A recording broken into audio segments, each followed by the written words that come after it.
আজকে একটি গুরুত্বপূর্ণ খবর হলো সেনাবাহিনীর আইএসপিআর থেকে ইন্টার সার্ভিস পাবলিক রিলেশন দপ্তর থেকে জানানো হয়েছে যেসব সেনা সদস্য গুম, খুন, হত্যা, নির্যাতনের সাথে জড়িত ছিল তাদের বিচার করা হবে। কবে? 10 মাস পরে এসে আইএসপিআর এই কথা বলছে। আমার খুব রাগের সাথে, তাচ্ছিল্যের সাথে এদের এই কথা ঘোষণাকে অবিশ্বাস করতে মন চায়। এই ঘোষণা আসলে এই আইএসপিআর এর প্ল্যান না।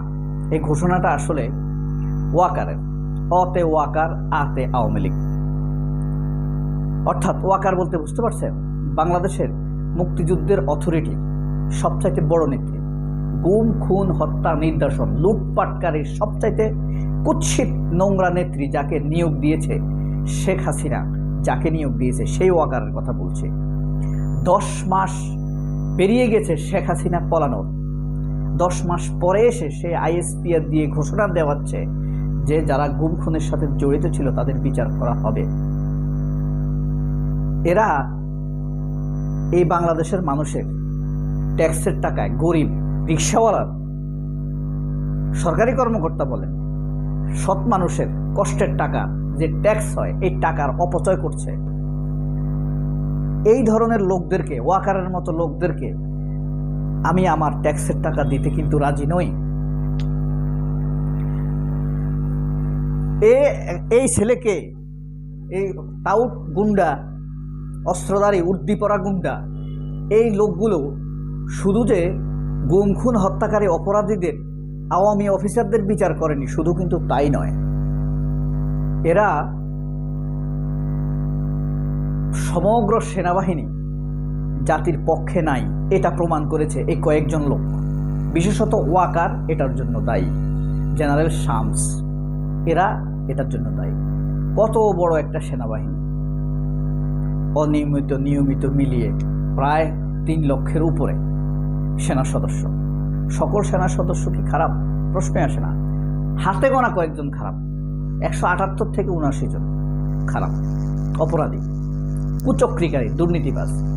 এই 178 থেকে 79 জন অফিসার, এরা ষড়যন্ত্র করে এটাই প্রমাণ করছে এদেশের সেনাবাহিনী এদেশের মানুষের পক্ষে নাই।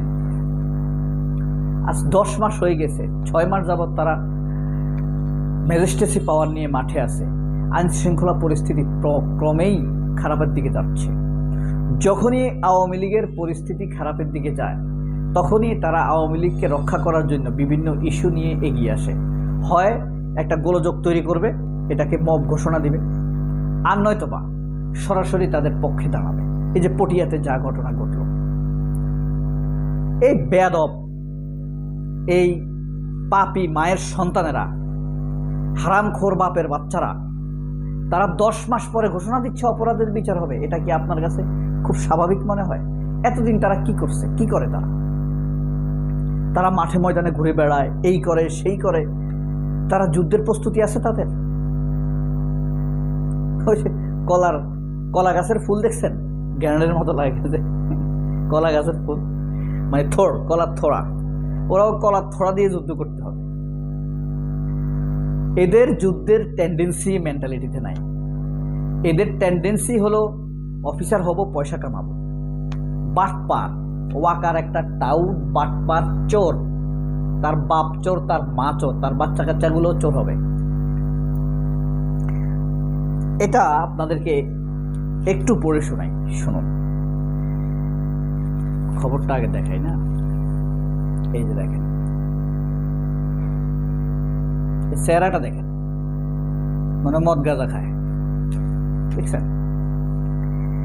প্রেস ব্রিফিংয়ে সেনা সদর, বিগত সরকারের সময় গুমের ঘটনায় সেনাবাহিনীর কোনো সদস্যের সংশ্লিষ্ট প্রমাণ। ওই বিগত সরকার কি বেটা? ফ্যাসিবাদী সরকারের সময়, খুনি সরকারের সময়, অবৈধ সরকারের সময়,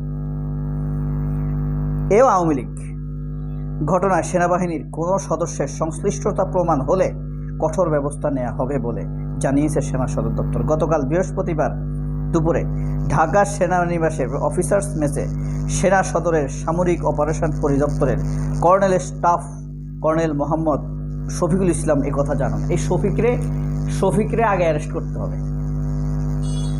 শফিকুল ইসলাম, সেনাবাহিনীর এত অহংকার, সেনাবাহিনীর মধ্যে অহংকার, সেটা হলো তারা বিশাল বাহিনী, তাদের অস্ত্র আছে, তারা সুশৃঙ্খল, আসলে ভিতরে বিশৃঙ্খল। সুশৃঙ্খল যদি হতেই তোরা তারেক সাইদে এত গুম খুন করে কিভাবে? তোরা যদি সুশৃঙ্খল হতি তাহলে জিয়া হাসান এত মানুষ হত্যা করে কিভাবে? তোরা যদি সুশৃঙ্খল হতি তাহলে ওয়াকার হাসিনাকে পালাতে দেয় কিভাবে? এটা সার্বভৌম দেশ, এরা মানুষের পক্ষে নাই, এরা প্রমাণ করছে। 3.5 লক্ষ সেনা সদস্য, দেশপ্রেমিক অধিকাংশ, এই 1.5 মানুষ রাজনীতি করে প্রমাণ করে দিয়েছে, প্রমাণ করে দিতে চাইছে এখনো যে এরা চূড়ান্তভাবে এদেশের মানুষের বিপক্ষে, এরা ভারতের বিপক্ষে যাবে না। ধীরে ধীরে মানুষের মনে এই ধারণা পোক্ত হয়ে যাচ্ছে। শফিকুল ইসলাম জানান, সেনাবাহিনীর যেসব সদস্য ডেপুটেশনে থাকেন তারা সেনাবাহিনীর নিয়ন্ত্রণে থাকেন না। ডেপুটেশনে থাকা কিছু সেনা সদরের বিরুদ্ধে অভিযোগ এসেছে, এসব বাটপারি, মিথ্যা কথা আসলে গ্রহণযোগ্য না। এগুলার কৌশলগত কথাবার্তা আমাদেরকে শোনায়। এ দেশের মানুষ, পৃথিবীর মানুষ এখন এই লেভেলে আছে। হ্যাঁ, এরা কুয়ার ভিতরে থাকতে থাকতে কুয়ার ব্যাং হয়ে গিয়েছে। নিজেদেরকে এত মেধাবী ভাবলে হবে না।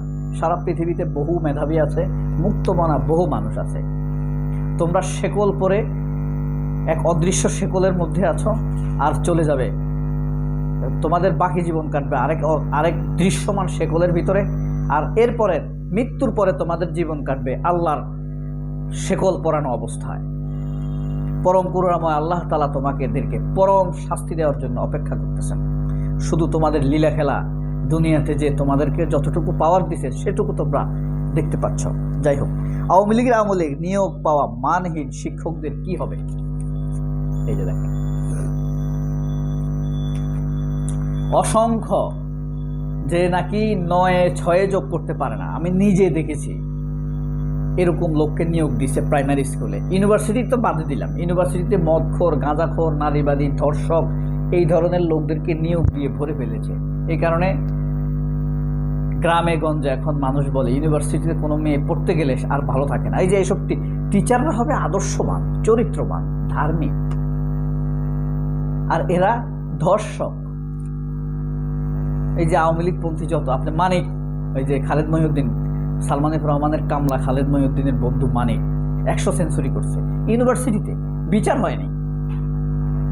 ধর্মঘটে উত্তাল ছিল দেশ, ছাত্রলীগের হামলা। অর্থাৎ জুলাইয়ের এই দিনে এই ঘটনাটি ঘটেছিল। বিভাগীয় পর্যায়ে হাইকোর্ট বেঞ্চ স্থাপনে মতৈক্য। শিশু একাডেমি নিয়ে রিপোর্ট সম্পর্কে সুপ্রিম কোর্টের মন্তব্য। থানা ভাঙচুর করে চাঁদাবাজদের ছিনিয়ে নিল বিএনপি কর্মীরা। এই যে ছবি দেখেছেন?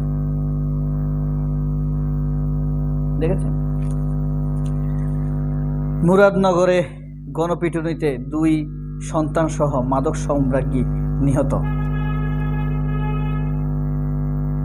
কুমিল্লার মুরাদনগরে গণপিটুনিতে 2 নারী সহ একই পরিবারের 3 মাদক কারবারে নিহত হয়েছেন। দীর্ঘদিনের পঞ্জীবিত ক্ষোভ থেকে তাদের পিটিয়ে কুপিয়ে হত্যা করা হয় বলে জানা গেছে। শিশু একাডেমি নিয়ে রিপোর্ট সম্পর্কে সুপ্রিম কোর্টের মন্তব্য। এনবিআরের গুমট পরিস্থিতি, আতঙ্কে ঊর্ধ্বতন কর্মকর্তারা। শেষ পৃষ্ঠা। বিএনপির ভোটের রাজ্যে ভাগ বসাতে চায় জামায়াত। কক্সবাজারে আনসার হোসেন। এটা কার আসন জানেন? জামায়াতের গুমের বীর সালাহ উদ্দিন আহমেদ। এই যে সালাহ উদ্দিন আহমেদ, দেখেন সালাহ উদ্দিন আহমেদ। বিএনপির ভোটের রাজ্যে ভাগ বটাতে চায় জামাত। সালাউদ্দিনের পথের কাঁটা আব্দুল্লাহ ফারুক। 3 আসনে বিএনপি ও 1 আসনে জামায়াতের হেভিওয়েট প্রার্থী। বাকি ইসলামী দলগুলো মাঠে, ভোট আছে অল্প। মূল লড়াই হবে বিএনপি জামায়াত প্রার্থীদের মধ্যে। আওয়ামী স্টাইলে 65 চিকিৎসক নিয়োগ। 42 জনের বিজ্ঞপ্তি দিয়ে 65 জন নিয়োগ দেওয়া হয় মৌখিক বা লিখিত পরীক্ষা ছাড়াই। মন্ত্রণালয়ের ধারস্থ বঞ্চিতরা। বাংলাদেশ শিশু হাসপাতাল। জাতিসংঘের বিতর্কিত দূত নিয়োগে বিভিন্ন দলের নিন্দা। মহাখালীতে যুবদল নেতার নেতৃত্বে হোটেল নারীদের উপর হামলা। সরকারি চাকরি অধ্যাদেশ সংশোধনের প্রস্তাব অনুমোদন। দুদকের তথ্য তলবের পর আতঙ্কে গোপন বৈঠকের হোতারা। পাঠ্য বই নিয়ে জালিয়াতি। সুষ্ঠু নির্বাচনের জন্য সহায়তার আশ্বাস অস্ট্রেলিয়ার রাষ্ট্রদূতের সাথে বিএনপির ভারতপন্থী নেতাদের বৈঠক। মির্জা ফখরুল বৈঠক করেছে। সবাই অনেক ভালো থাকবেন। আল্লাহ হাফেজ। আসসালামু আলাইকুম।